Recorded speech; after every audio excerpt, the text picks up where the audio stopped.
essas coisas, é porque a decomposição de Gordon, o propagador, né, que vai representar para nós o efeito semiclássico, né, porque não é um efeito quântico no sentido de loop, não tem loop aí, é um efeito, mas não é também um efeito, não é uma coisa clássica, porque tem uma troca de um propagador, né, tem um efeito semiquântico aqui, semiclássico aqui, porque tem alguma coisa de H cortado, né? Propagador, todo propagador é da ordem de H cortado, que a gente não escreve. Vamos lembrar lá dos cursos, a gente escreve na integral de caminho, né? O funcional, né? O funcional, o gerador das funções de Wigner. A gente faz a integração sobre os campos e coloca aqui a ação, né? É porque a gente faz H cortado igual a 1, mas a ação tem dimensão de H cortado, então o termo, né, integração, né, sobre todas as flutuações de campo, ela vem aqui dessa exponencial. Isso vai H cortado é. Quando a gente tira o propagador, a gente tem que inverter a parte quadrática do lado da ação, do Lagrangiano, φ, operador φ. Então, quando a gente inverte, a gente produz um H cortado sobre I, ó, menos 1. Então, todo propagador, ele traz um H cortado. Então, todo propagador, ele traz um efeito já quântico, porque a gente faz H cortado igual a 1 o tempo todo. Mas ele tem um efeito quântico. Então, não é um efeito quântico de loop, né? É um efeito quântico em primeira ordem. Então, por isso a gente chama de semiclássico, né? É alguma coisa que não é clássica, mas que não é quântica no estrito senso de você incluir correções de loop. Ela é o que a gente chama de trileg, nível átomo. Mas esse propagador aqui de ordem é H cortado, né? Bom, então, o momento transfer é importante. Então, vamos olhar essa interação aqui, que é a interação pseudo-escalar. Então, nós temos um férmio interagindo com objetos pseudo-escalares através dessa densidade de Lagrangiano aqui. Então, a estrutura vai ser essa aqui. Corrente, aqui a gente vai ter vamos ter o pseudo-escalar, então aqui vai entrar a constante de acoplamento pseudo-escalar, e aqui vai entrar a constante de acoplamento pseudo-escalar.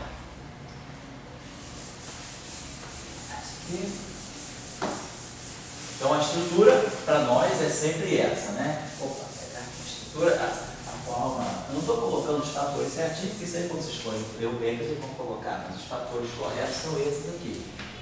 O potencial, ele sai do tipo integral no momento transfer. Então, aqui sai a primeira corrente, não sei se é a corrente 1, a corrente, vamos ver se é a corrente em X, a corrente em Y,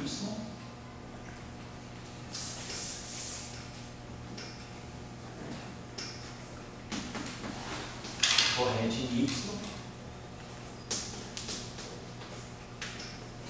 propagador aqui,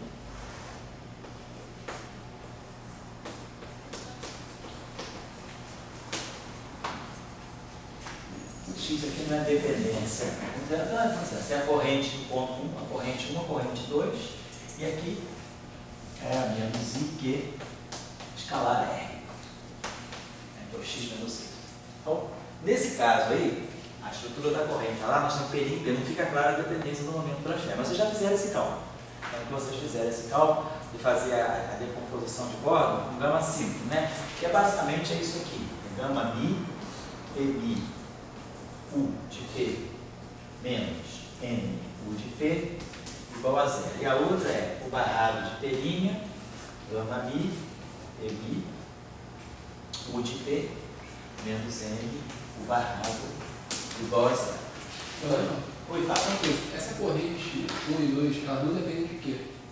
Não. Em geral. Ela só contribui com o acoplamento. Isso, contribui com o acoplamento. Isso mesmo. Já está tirando delas aqui. Então, aqui, ó, a gente tem. O que vai acontecer agora, desculpa, uma coisinha só. Essas correntes aqui, elas estão no ponto 1 e ponto 2. Elas dependem, no espaço de configurações, elas dependem de X. Agora, no espaço de momento, a parte de Gordon, a parte de momento transfer, vai depender do momento transfer. No caso escalar, não aconteceu isso. No caso escalar, a parte de momento transfer, ela sai de ordem V sobre C ao quadrado. Lembra que ficava assim, P mais P', Mi, QMi, sobre 4M2. Então, no limite não relativístico, isso aqui é de ordem V sobre C ao quadrado. Então, no caso escalar, a parte de momento transfer, que é o que trazia o spin, ela vai embora no limite não relativístico. Então, por isso que a interação não depende do spin. Tá Certo? Agora, no limite, agora se a gente pegar o limite não relativístico aqui, vamos ver primeiro onde está o momento do transfer. Mas então, no caso escalar, a contribuição dali de dentro é aquele primeiro termo. Isso, né? é só a constante de acoplamento. É o P total quadrado Isso. sobre 4 e 2. Isso, exatamente. E barra 1. Isso, barra 1. Exatamente. Então, a constante de acoplamento é isso. Então, aqui quando eu colocar o gama 5, né, como vocês fizeram aqui, foi isso. Então, vocês fizeram esse exercício, o barrado gama 5, e aqui colocou o barrado à esquerda, gama 5U, igual a 0.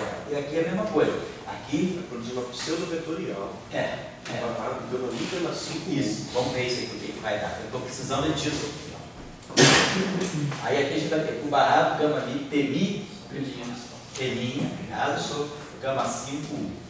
E o barrado gama Aqui 5. está a resposta, se quiser. Ah, você tem aí? Então me dá. É mais fácil. Não tem que reduzir se já fizer. Então tá aqui.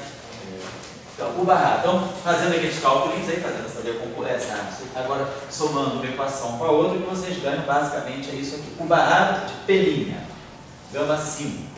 O de P, vocês tinham feito esse exercício, é pelinha menos P, que é o momento de transfer.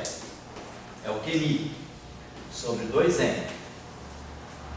O barrado, pelinha, gama mi, parece, né? Gama mi. Mas aí a anotação é aquela do sigma mínimo a menos I sobre 4, computador. Não, aqui não aparece o computador, não. Porque essa aqui, Ah, é. essa aqui só aparece isso aqui. Sim, Fica isso aqui, tá certo? é uma É. pseudo-corrente. Pseudo corrente aqui. Então, vamos lá. Então, o barrado gama 5U, a parte de momento de transfer dela está aqui. Obrigado. Então, a gente vai pegar, Pedro. Então, a gente vai precisar disso. Então, o barrado, a corrente não está aqui. Então, essa corrente, ela vai trocar esse plano aqui. Então, ficou o barrado gama 5U, isso aqui.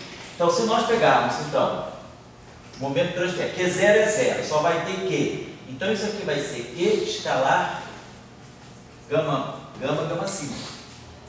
Certo? Então, vamos ver quem é. Apagar isso aqui. Vamos ver como é que fica a estrutura, vamos ver como é que o spin pode entrar na parte de momento de transfer. É isso aqui que vai contribuir para o potencial, então. É aquela parte da corrente lá que carrega o momento de transfer. E aí a pergunta do Pedro entra imediatamente aqui. Ó, a corrente agora dependendo do momento de transfer. Vamos lá, então vamos trabalhar isso aqui. Gama é 0, sigma, menos... Essa é a única contribuição que tem? Essa é a única contribuição, é para o seu escalar. Só tem essa. Só tem essa. Porque vocês fizeram a decomposição de planta, é exatamente isso. QI, gama mi. E aí fica, isso aqui é a matriz de spin, isso aqui é a matriz gama de tirar. E aqui o gama 5. Gama 5 é 0, 1, 1, 0. Na representação de Dirichlet, nós usamos a matriz de gama 5, olha aí, gama 0, gama 1, gama 2, gama 3, fazendo o cálculo da 0, 1, 1, 0.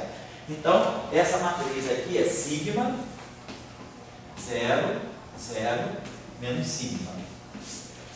Então, quando a gente colocar esse carinha aqui, ó, isso aqui vai ficar, então vamos lá, isso aqui vai ficar, queixa, o barrado de pelinha. Então, vamos ter aqui, o barrado de pelinha é o dagger, X-dagger,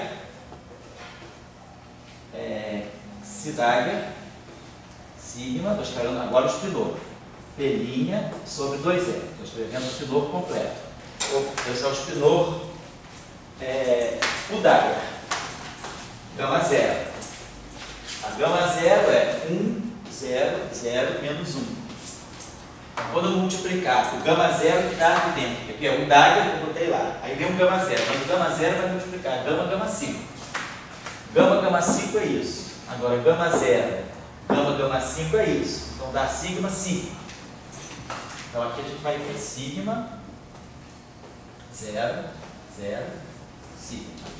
E aqui nós vamos ter si, que é o U, né?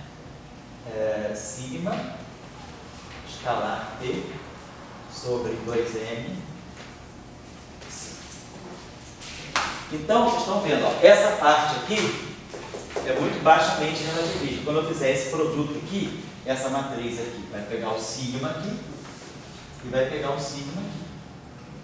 Sigma. Então, a corrente a corrente pseudo-vetorial, a corrente pseudo-escalar, está adquirida dessa forma aqui, ó. Esse carinha aqui entra, mas esse carinha aqui é desprezível. Esse carinha aqui já fica de ordem V sobre C ao quadrado. Sigma escalar T, sigma escalar T' sobre 2L. Então, esse termo aqui é de ordem V sobre C ao quadrado, é desprezível frente a esse. Então, olha a interação de espinha aparecendo aqui. Então, esse carinha aqui está dando para nós, na verdade, ó, que se dá aqui, sigma, certo? Na verdade, acho que não é Q vetor, não, acho que é QI. Eu já botei Q0, Q0 é 0. Q0 é 0. Isso. Tá? Então, ficou isso aqui. Certo? Então, a parte, né, a parte da corrente, aí, ela pega esse sigma aqui. Então, Q0 é 0, limite baixamente relativístico. isso, quando as fontes são estáticas. Sim. Tá?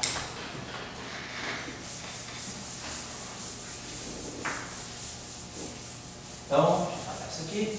Então, basicamente, o que a gente vai ter vai ser isso aqui. Nós vamos ter desse lado, então vamos ter as duas, se os dois vértices são pseudo-escalares, eu vou ter pseudo-escalar daqui, pseudo-escalar daqui, as duas constantes, vai ficar uma constante de acoplamento pseudo-escalar ao quadrado, digamos assim. E aí nós vamos ter a integral. Aí vamos ter aqui sigma, não,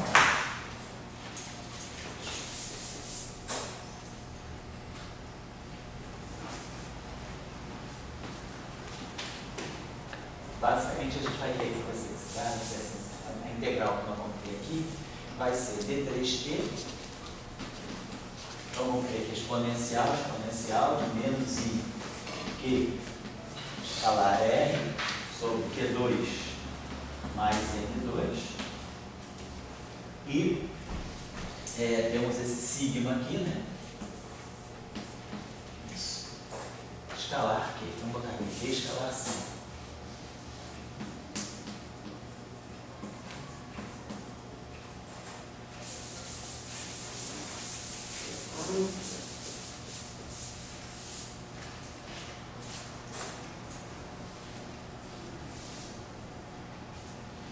Bom, então isso aqui para nós está dando o quê? Essa integral aí não é difícil de resolver, porque nós já resolvemos essa integral aqui, ó, d3q sobre menos i que é r sobre q2 mais n2. Essa integral aqui, a menos de fatores, ela é proporcional ao potencial de um carro. Ela é menos n r sobre r. Né? A gente faz essa integral aí para explicar. É o potencial de um carro. Ali está aparecendo um Q. Isso. Se a gente derivar em relação a R, sai automaticamente. Se eu derivar essa expressão em relação a R, produz o Q. Então, basicamente, é derivar isso aqui em relação a R. Então, vai ficar a derivada do que está aqui é menos n, é a menos nr vezes r. Menos a menos nr sobre R2. Então a gente produz o fator de Yukawa, que a gente vai ter a constante de acoplamento ao quadrado, a gente produz a constante de Yukawa, o potencial de, produz aqui o E menos NR, fator exponencial, e nós vamos ter basicamente uma interação do tipo 1 sobre R2, né? E vamos ter aqui uma interação menos NR sobre R.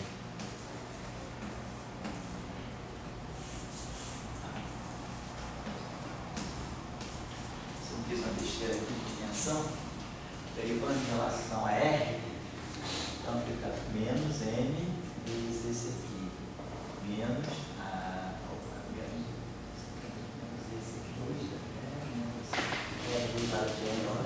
Tá certo, isso aqui está certo, é adimensional, então fica 1 sobre R2, em dimensão de 1 sobre o comprimento, então isso aqui está adimensional, NR é adimensional, exponencial.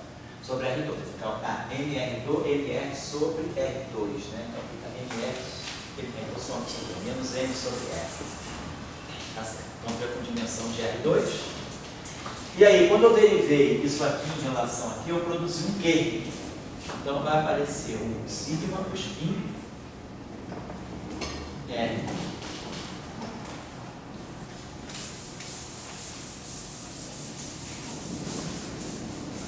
Então a interação, ó, ela passa por uma dependência do spin. Então se a partícula fermiônica troca pseudo-escalares, a interação vai depender. Quer dizer, a gente pode aqui até colocar esse R aqui, isso aqui na verdade é R chapéu, então eu posso multiplicar por R, fica isso aqui, menos R. Então olha só, a dependência do spin.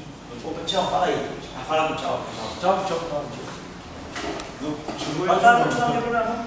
Então, esse potencial acontece. A troca, como a gente tinha falado. Oi, tchau. Quer pegar alguma coisa aqui? É Pedro? Tô aí, cara. Tá, beleza. Então tá. Mais prova? É mais prova? Não. Então vamos lá. Então ficamos com o potencial dependente do spin. Então o fato de estar trocando escalar não dá dependência do spin. Mas se agora eu tiver a troca, né, se eu tiver então um elétron, né, dizer assim, um elétron no potencial, né,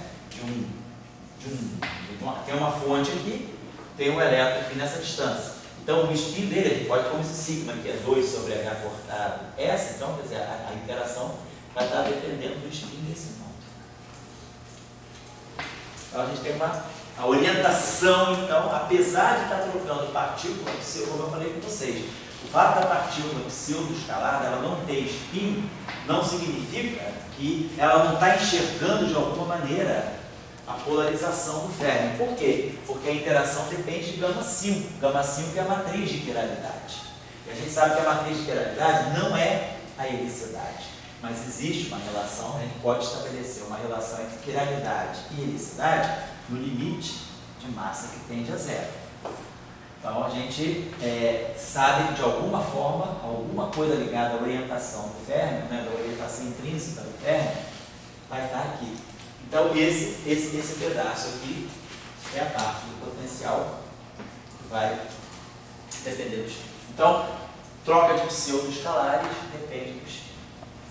Tá. Uma coisa, e depois vocês podem ver também, né? Vou deixar como sugestão aí. Bom, então, isso aí. Então, se vocês quiserem olhar o trabalho aí do Wood e do Wilke, ele completa a discussão, né?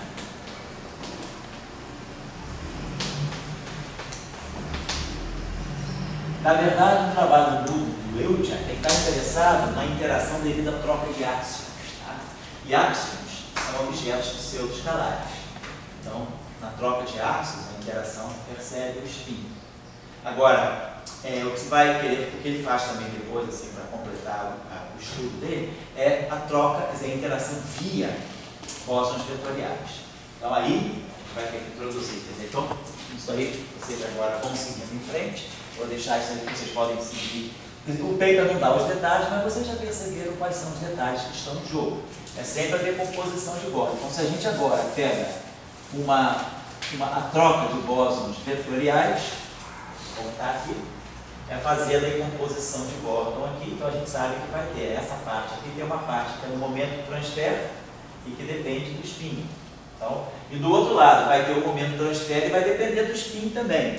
Então, na interação do bóson vetorial, a interação vai depender dos dois spins, vai depender do spin, né, aqui não, aqui a gente tem só essa matriz de spin aqui vai depender, né, da matriz de spin vamos ter o spin de um lado e o spin de outro lado. Então, vai dar uma interação que é do tipo de polo. Interação, então, quando a troca do bóson vetorial, aqui, né, o bóson vetorial, trocando o bóson vetorial, a gente vai ter a interação que depende do tipo de polar. Então vocês podem dar uma olhadinha nisso também. Continua aí o exercício, né? Continua ali a sessão do paper, dando uma olhada nisso. Então eu vou dar uma paradinha nisso por aqui, que eu acho que eu já dei uns elementos para vocês poderem trabalhar um pouco. E vamos fazer uma outra discussão rápida, que eu acho que também pode ser interessante.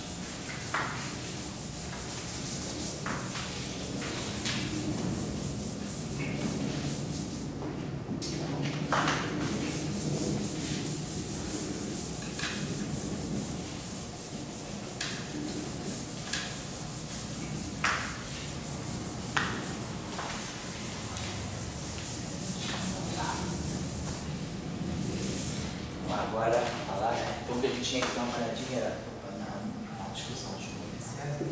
Então vamos voltar aqui um instantinho só, a gente pegar. A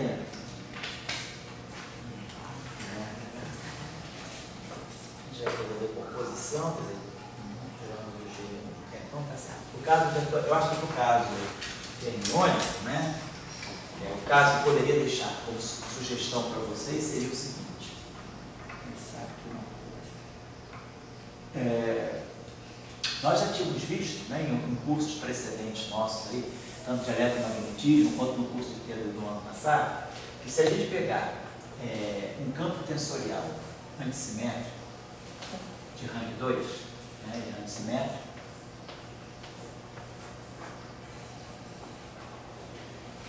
esse campo aqui, posso gerar para ele essa espécie de field strength aqui, né, que vai ser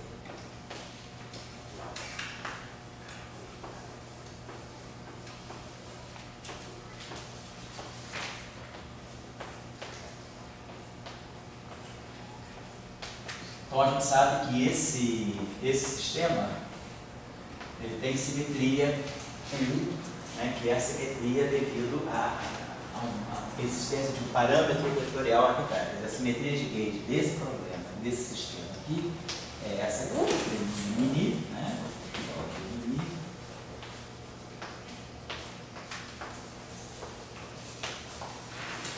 E aí a gente já tinha visto, né, de diferentes maneiras, né, que se a gente considera o Lagrangiano desse sistema como sendo, acho que a gente colocava no fator 1/6, né, mais 1/6 de G mini K ao quadrado. Então, esse campo de rank 2, né, que é antissimétrico, ele tem, na verdade, 6 componentes, mas tem aquela simetria de Gauge, ele acaba sendo equivalente a um escalar. Basicamente, o que a gente está descrevendo é uma partícula escalar. É fácil de ver isso. Se a gente olhar a equação de um movimento, já dá para ter uma ideia. Classicamente, a gente já pode ver isso. Dmi, G mini K igual a zero. A equação de um movimento livre. Nesse caso, é só fazer o princípio variacional em cima daquele G e ganha essa equação. Como esse objeto aqui é um objeto de rank 3, completamente antissimétrico, né?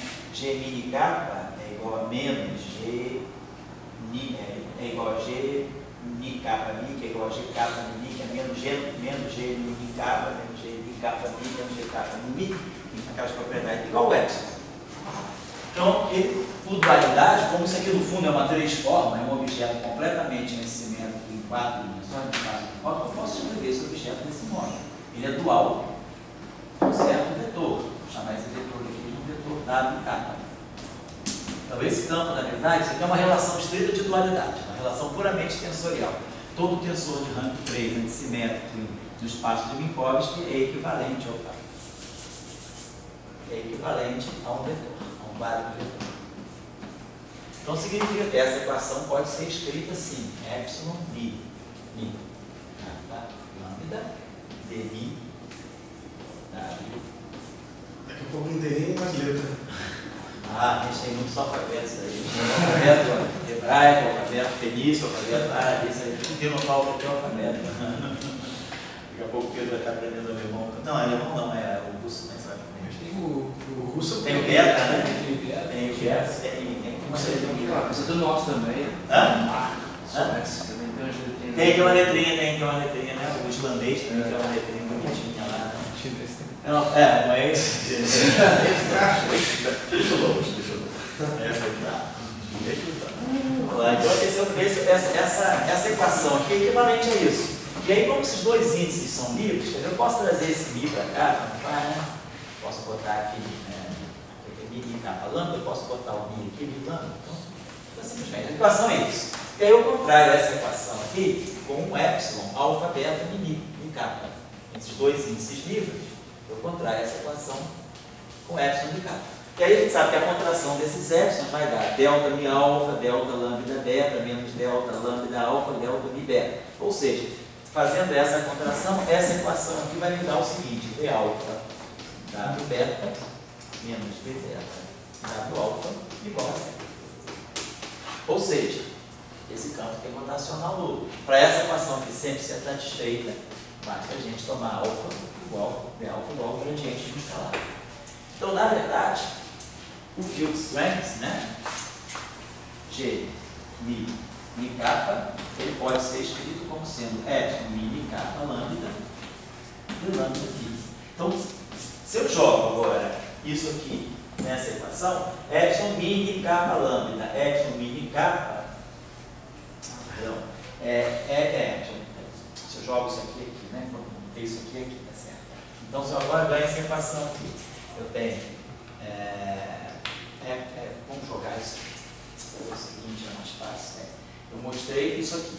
A gente mostrou que o W lambda é isso aqui. Então, esse G aqui. Então, a equação é essa aqui. É epsilon, mi, kappa, lambda, dmi. Aí aqui ficou. Simplesmente isso aqui, se a gente colocar aqui, isso aqui é d lambda phi, tá certo. Automaticamente isso aqui vai dar certo. Então, é uma identidade. A gente já chegou. Vamos fazer o seguinte: se a gente chegou a isso aqui, tá aqui. Se a gente coloca isso aqui, vai ficar epsilon, mi, kappa, lambda, d lambda phi. E epsilon, mi, kappa, rho, d rho phi. Então, substituindo aquele g mi dessa maneira aqui, a gente ganha a equação, o lagrangiano de Klein-Bottom. A gente ganha que isso aqui, a menos de um fator, é d alfa phi e alfa phi. Então, a gente consegue reduzir esse campo a um campo de Klein-Bottom. Então, na verdade, puramente, sozinho, né, um campo tensorial de rank 2, rank simétrico, sujeito a essa simetria de Gauge, ele é equivalente a um escalar. Apesar de ele ter 6 componentes, ele vai descrever um objeto escalar real. Se eu colocar massa, a situação é diferente. Então, vamos fazer o seguinte, vamos colocar isso aqui. Nosso lagrangiano vai ser menos 1/4, vai ser 1/6, G, pi, kappa ao quadrado, e mais um termo que eu posso botar mais um meio de M2 dmi.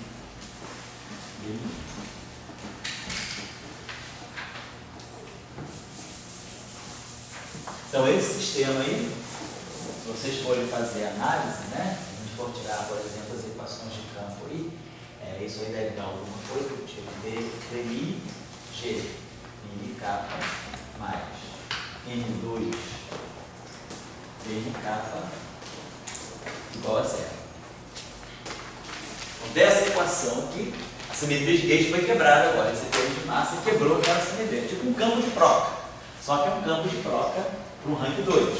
Vocês podem mostrar que essa equação aqui, aí eu deixo aqui como tarefa também, quem quiser fazer instrutivo, mostrar que dessa equação aqui, eu mostro que há apenas 3 graus de liberdade física.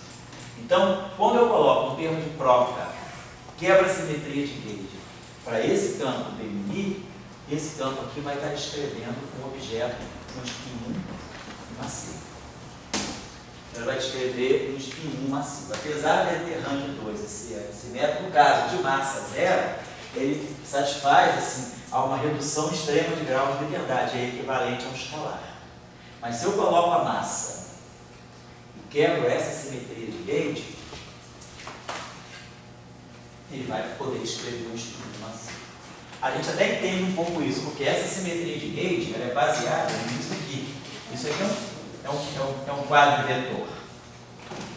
E essa simetria de Gauge, ela tem uma simetria. Eu posso pegar esse quadro vetor sempre com essa condição.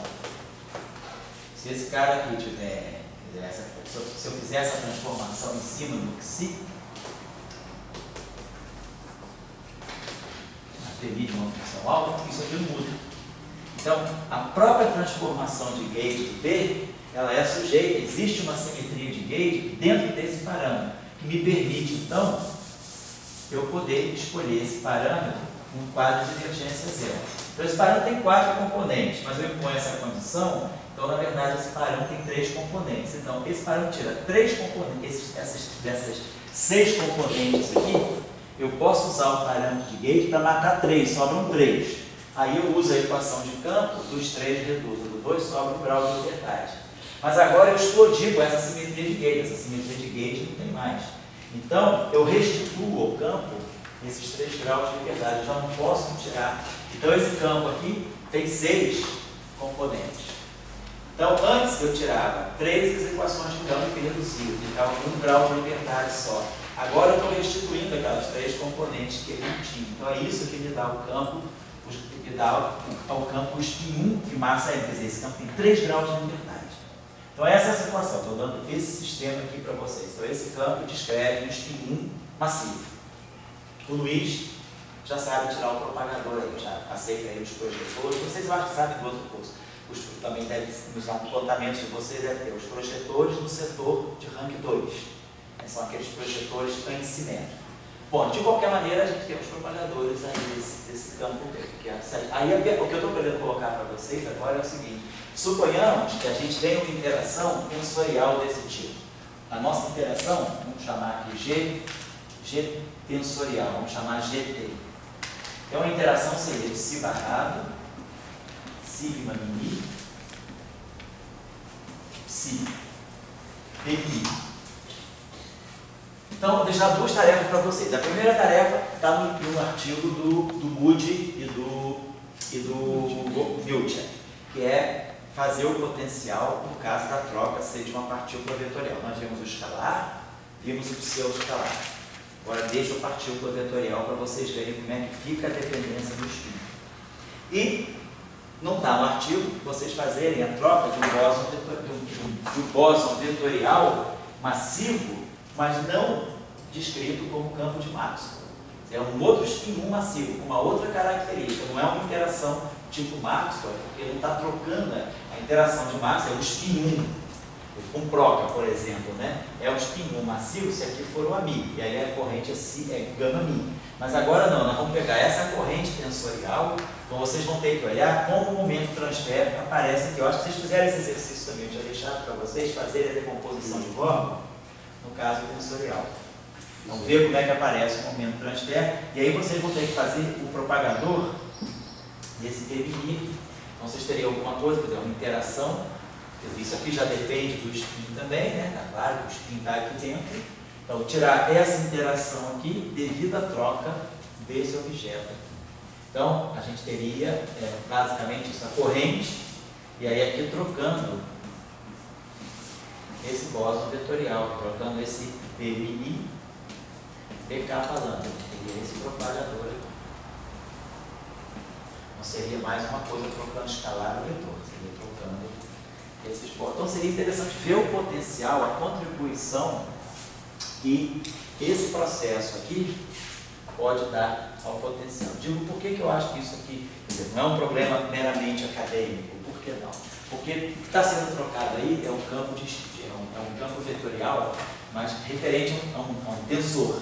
E a gente sabe que, se a gente considerar situações de extensão do modelo padrão, no modelo padrão, nós não temos nenhum campo tensorial de rank 2. Nós temos no modelo padrão, são quartos elétrons, bósons vetoriais e o bóson de Higgs, acabou. Mas quando a gente considera possíveis extensões do modelo padrão, como, por exemplo, teorias supersimétricas, ou teorias derivadas com derivadas superiores, a gente pode introduzir, quer dizer, esses modelos, né, além do modelo padrão, eles podem introduzir campos tensoriais. E aí a gente pode se perguntar, a interação entre objetos de spin meio, por exemplo, quanto ela sente, como fica modificado o potencial pela troca de bósons vetoriais com essa característica. São bósons vetoriais, mas não advindos, né, de um campo de rank 1, de um campo de gauge. Não é um campo vetorial que adquiriu massa, tipo proca pelo mecanismo de Higgs. É um campo de spin 1, mas de natureza tensorial. Então a pergunta vai ficar claro que a dependência do spin não vai ser a mesma, do potencial. Então vocês vão observar que não basta o tipo de partícula trocada ter spin 1. A característica do próprio campo vai fazer diferença. Se eu troco o spin 1 massivo, mas é proca, campo AMI, então, o que eu vou colocar aqui é o propagador do campo AMI, então eu tenho um campo de proca vetorial, nós vamos ter uma dependência do potencial do spin. Mas se eu coloco trocando também partículas vetoriais, bósons vetoriais, massivos também.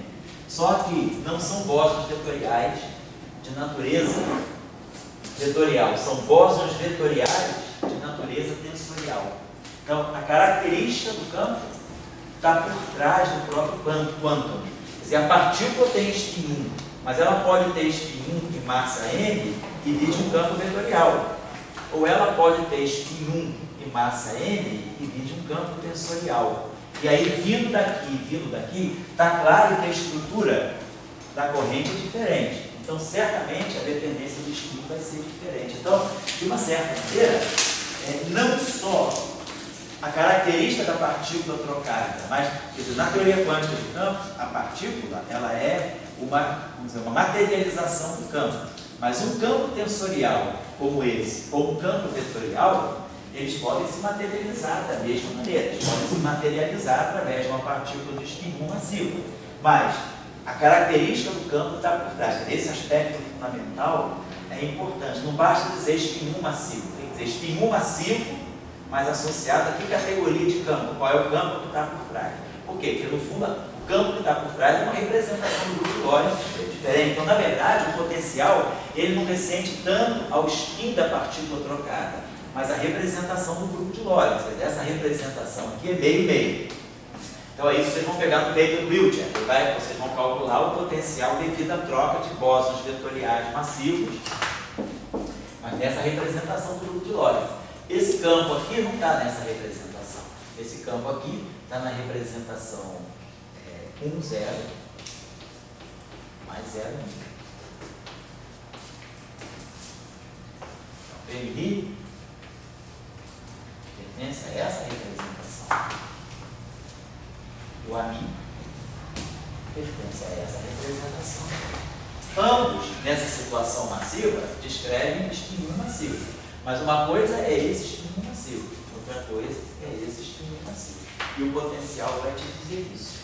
Então, seria interessante vocês fazerem esse exercício. Eu tenho a impressão que naquele trabalho que eu dei para vocês de 2010, aí do Muchoio e do Brecho, tenho a impressão que lá eles fazem uma análise bem detalhada. Tenho a impressão que eles calculam alguma coisa tensorial. Não sei se é exatamente esse campo. De qualquer maneira, a gente pode checar lá. Não sei se isso aqui é uma situação original ou se eles já contemplaram. Mas, de qualquer maneira, é interessante entender isso. Se eles não fizeram, melhor ainda, vale a pena vocês fazerem. Porque o que eu estou querendo chamar a atenção é que, mais do que o spin da partícula, isso mostra a importância, né, da nossa compreensão das representações do grupo espaço-temporal. Porque, mais do que o spin da partícula trocada, é importante o tipo de representação do grupo de Lorentz ao qual a partícula está associada. Quer dizer, a física, ela não vai estar só associada ao spin e à massa da partícula. Ela vai estar associada também à origem dessa partícula. A partícula é uma flutuação de que campo? Desse campo ou desse campo? E se a partícula é uma flutuação no campo, o campo tem mais estrutura do que a partícula. Então, esse campo aqui vai testar o spin do férmion de uma maneira diferente desse campo. É isso que eu quero chamar a atenção de vocês, tá? E não basta, na teoria quântica de campo, não basta falar da partícula. Eu tenho que saber que aquela partícula, ela pode ser vista lá. Aquela partícula é uma partícula escalar. Se eu falar para vocês de um escalar de massa nula, a primeira coisa que o cara tem na cabeça é Klein-Bor. Mas a pergunta é, o escalar de massa nula, ele está nessa representação do grupo de Lorentz ou está nessa representação?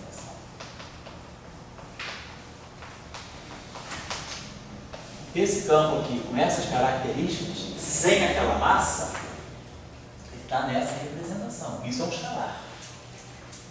Então, é uma flutuação escalar que está dentro de uma representação do grupo de Lorentz que não é escalar.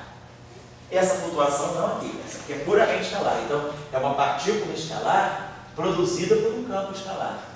Mas aqui não, eu estou falando de um quantum escalar produzido por um campo que não é escalar. Então, ele vai testar a física de forma diferente. Então, é o que está acontecendo aqui também. Eu tenho um objeto de spin 1, que é uma flutuação de um campo vetorial. Mas eu posso ter um objeto de spin 1 massivo, que é uma flutuação de um campo tensorial. O campo tensorial tem mais componentes, ele tem mais tentáculos, né? Ele vai poder testar aquilo que ele tá, a interação que ele está administrando, talvez de uma forma mais microscópica.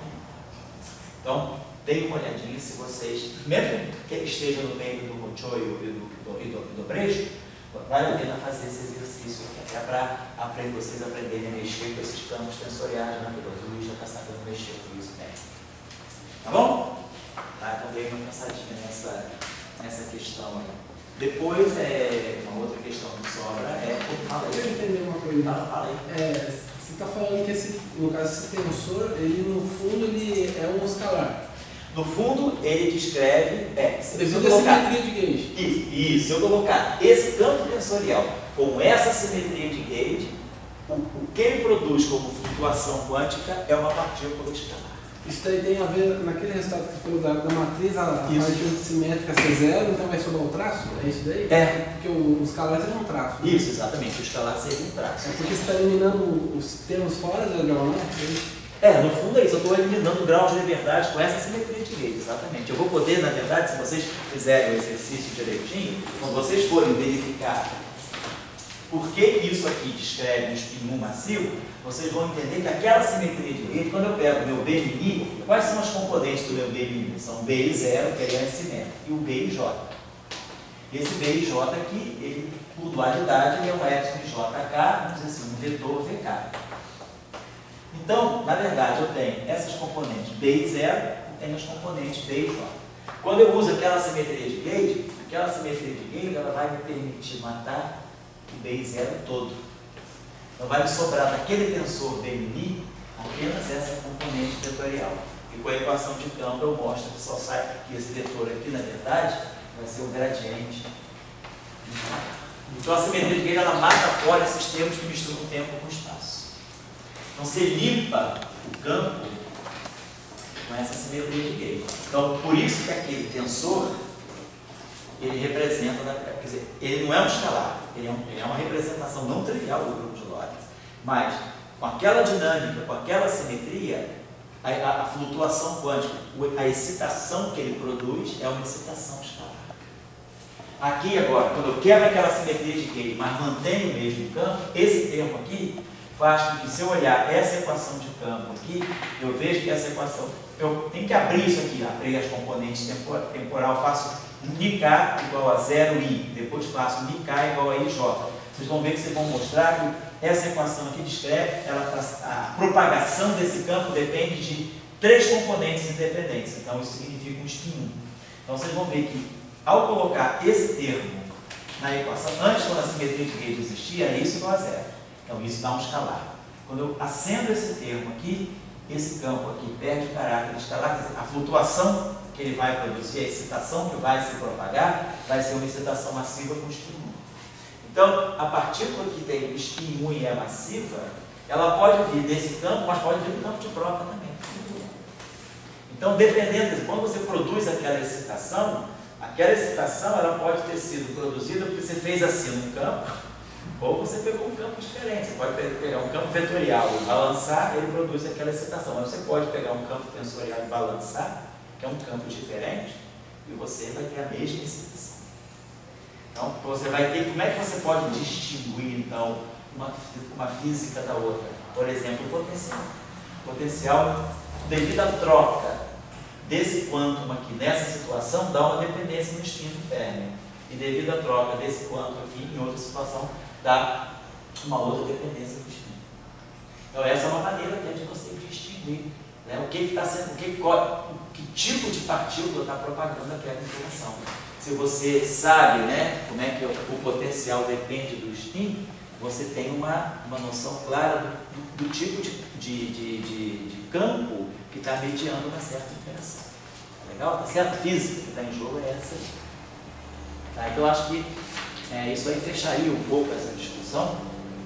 E na aula que vem, então, amanhã às 11 horas, né? Ontem às 10 não dá um tempinho, vocês acordarem um pouquinho mais de calma. Meu filho já falou, esses caras são loucos. Se fosse eu, não ia não. Todo mundo. Eu vivo lá na sociologia, O primeiro não o orientador que ele falou. Foi pego o orientador para dar uma aula no dia de feriado lá no IFIX. Ele falou, pô, ele até tira a bolsa da gente. Aqui na sociologia, o trabalho de campo deles é socializar as pessoas. Claro, socializar, não é nervizar, né? Nosso trabalho aqui é nervizar. Empaprar é o trabalho deles. Essa é a situação. Eu fico, pô, você está falando, eu estou dando aula, que aula? Eu falei, mas tem gente? Eu falei, tem. Eu falei, pior que amanhã tem de novo. Eu falei, esses caras são loucos, pai. Não faz isso de jeito nenhum. Nem de orientador. Tá bom, gente? Então a gente vai ficar um pouquinho em cima dessa questão. Essa questão tem sido bastante interessante. E a gente vai poder apurar para outras situações, né? Vamos ver, então, vocês dando uma olhadinha, ver se eu tenho que ser, porque eu também posso dar uma olhada hoje, mas estou dando uma olhadinha no paper do Muchoio e do Dobrejo, se essa situação foi tratada lá ou não. Se não foi tratada, mas é assim que bom que pode ter paper aí, fazer uma letra, né? Vocês fazerem o trabalho, vocês podem. Né? Esse curso, então, não é um curso bonito de exercício, é um curso com paper, né? Claro que eu tenho melhor avaliação, porque eu preferia que vão avaliar vocês. Certo? Então tá legal, eu vou parar por aqui hoje e a gente vai se ver, se Deus quiser. Aí não é para completar essa aula, vai ser aula 5.2. Aí hoje a gente começou aqui mais ou menos 4:10, né? Mais ou menos, a gente vai mais 2 horinhas só, porque de tarde a gente tem supersimetria, né? Quem aguenta ali na supersimetria, tá?